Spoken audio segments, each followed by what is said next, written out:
1. Scofield enggan memberitahu. 2. Jika Scofield memberitahu, maka dia akan mati. Dan 3. Halo sobat, kembali lagi di channel Pintu Teater 1. Kali ini kita akan melanjutkan membahas alur cerita dari TV series Prison Break Season 1.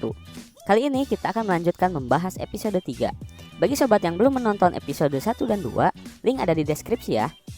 Mau tahu kejeniusan apalagi yang Scofield rencanakan untuk kabur dari penjara? Oke, tanpa basa-basi lagi, langsung saja kita mulai intronya. Cerita bersambung ketika Scofield diancam dengan cara akan dipotong jari kakinya oleh Abruzzi CS. Dan Abruzzi pun benar-benar melakukannya. Nampak jari kelingking kaki Scofield terputus. Aksi mereka pun ketahuan oleh para sipir penjara dan Scofield langsung dibawa ke ruang medis. Abruzzi CS berkata bahwa itu hanyalah kecelakaan biasa. Karena ia dibantu oleh Bellick, maka Abruzzi pun terlolos. Scofield pun enggan memberitahu apa yang terjadi kepada Dr. Sarah, dan kasus pun ditutup seolah-olah kecelakaan biasa. Lanjut, mendengar hal tersebut, Burroughs sangatlah marah melihat adiknya diperlakukan seperti itu. Burroughs berkata ia akan membunuh Abruzzi, tapi Scofield melarang karena ia adalah kunci rencana kabur mereka dari Fox River. Scofield membutuhkan Abruzzi karena ia memiliki perusahaan fiktif penerbangan pesawat. Sehingga Scofield meminta Abruzzi agar menyiapkan pesawat terbang untuk kabur nantinya setelah mereka berhasil kabur dari penjara.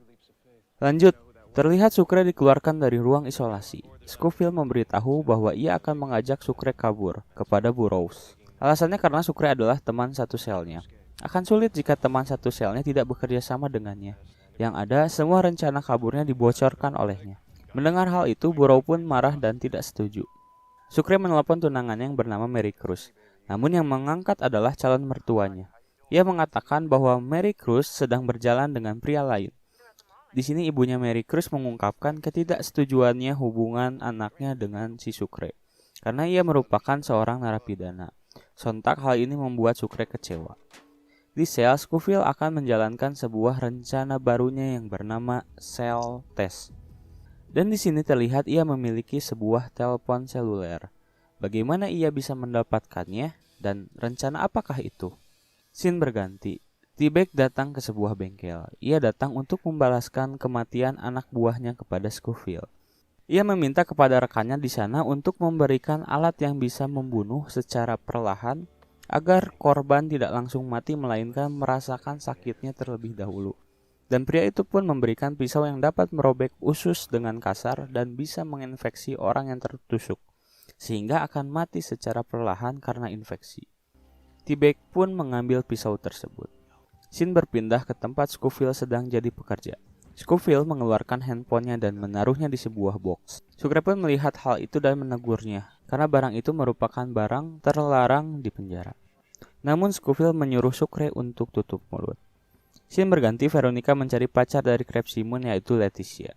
Ia mendatangi apartemen Leticia untuk menanyakan kasus Burroughs, karena ialah yang tahu rahasia kasus tersebut. Ketika Veronica masuk ke kamarnya, ia ditodong oleh pistol dan Leticia mengira Veronica adalah orang yang jahat. Tapi di sini Veronica berhasil meyakinkan Leticia ia akan baik-baik saja dan menyuruhnya untuk menceritakan semua yang ia ketahui tentang Crab Simons dan kasus Burroughs. Mereka pun mengobrol di kantor Veronica. Leticia menceritakan bahwa Crab Simon pernah kedatangan seorang pria yang tidak dikenal, yang melunasi hutang Burroughs dengan syarat Crab Simon harus memberikan satu perintah kepada Burroughs. Leticia berkata pria yang tidak dikenal itu seperti orang pemerintahan memakai jas yang sangat rapi. Leticia keluar dulu untuk sebat. Tidak lama berselang datanglah si agen Kellerman ke ruangan Veronica. Ia memperkenalkan bahwa ia adalah seorang pas pampres dan dia menyinggung soal rekaman CCTV yang Veronica minta. Ia berkata bahwa sudah sangat jelas Burroughs lah pelaku pembunuhan kakak presiden. Tapi jika Veronica menemukan bukti baru, jangan segan untuk memberitahu kepada kami. Kellerman pun pamit. Karena Leticia tak kunjung kembali, Veronica mengecek ke ruangannya dan dia tidak ada di sana. Veronica pun panik mencarinya. Kembali ke penjara, Abruzzi kedatangan tamu anak buahnya lagi. Di sini Abruzzi meyakinkan bahwa dirinya memang betul-betul sedang berusaha mencari info tentang Fibonacci dengan memberikan bukti potongan jari kaki Scofield. Namun mantan anak buah Abruzzi ini memberikan ancaman keselamatan kepada anak-anak Abruzzi jika tidak cepat-cepat mengetahui keberadaan Fibonacci. Abruzzi pun berpikir keras karena keselamatan anak-anaknya sedang terancam. Lanjut, Burrow memberitahu kepada Bellic ada seseorang yang menggunakan telepon seluler di dalam penjara, dan Burrow berkata dia adalah Sucre. Bellic datang menanyakan keberadaan handphone itu kepada Sucre dan mengancam jika ia tidak memberitahu, maka ia tidak akan mendapatkan jatah kunjungan menjenguk tunangannya. Tapi ternyata di sini Sucre memilih untuk tutup mulut untuk melindungi teman satu selnya, yaitu Scofield. Ketika kembali bekerja, ternyata Scofield memberitahu bahwa ia hanya menguji Sucre saja. Itu hanyalah sabun yang dibentuk menjadi handphone. Karena Sucre tutup mulut, ia lolos ujian tersebut. Maka Scofield memberitahu rencana kaburnya. Tapi Sucre enggan untuk bergabung, karena tinggal menunggu 16 bulan lagi dirinya bisa terbebas dari penjara. Ternyata Sucre kecewa dengan perbuatan Scofield dan memutuskan untuk pindah kamar karena tidak mau terjebak masalah yang lebih jauh. Scene berganti. Abruzzi mengajak kerjasama kepada T-Bag untuk menghancurkan Scofield. Ia pun merencanakan sesuatu. Scofield dibawa ke sebuah ruangan oleh Abruzzi CS dan ia dipertemukan oleh T-Bag. Ketika T-Bag akan menghabisi Scofield, malah T-Bag yang dihajar oleh Abruzzi. Di sini Abruzzi menyatakan minta maaf atas kesalahannya. Dia akan mengikuti rencana Scofield. Scofield pun memberitahu rencana kaburnya, dan ia meminta menyiapkan sebuah pesawat, tapi ia tidak menyebut dulu jam dan harinya. Untuk berjaga-jaga, Abruzzi berkhianat.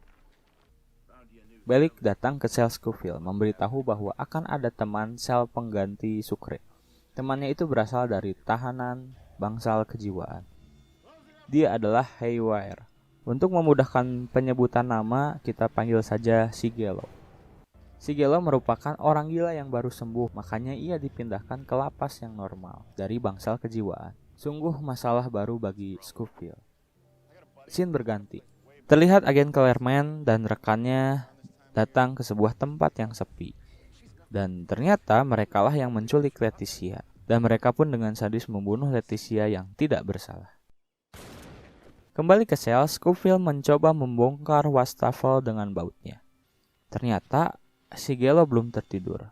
Dia mengatakan bahwa dirinya mengidap lesi neuroanatomik, atau artinya dia tidak bisa tidur sama sekali. Bersambung.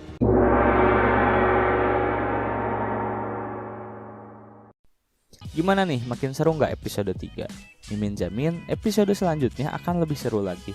Like, comment, subscribe, dan nyalakan lonceng notifikasi biar nggak ketinggalan episode 4. Sekian dulu episode kali ini. Sampai berjumpa di episode selanjutnya dan salam untuk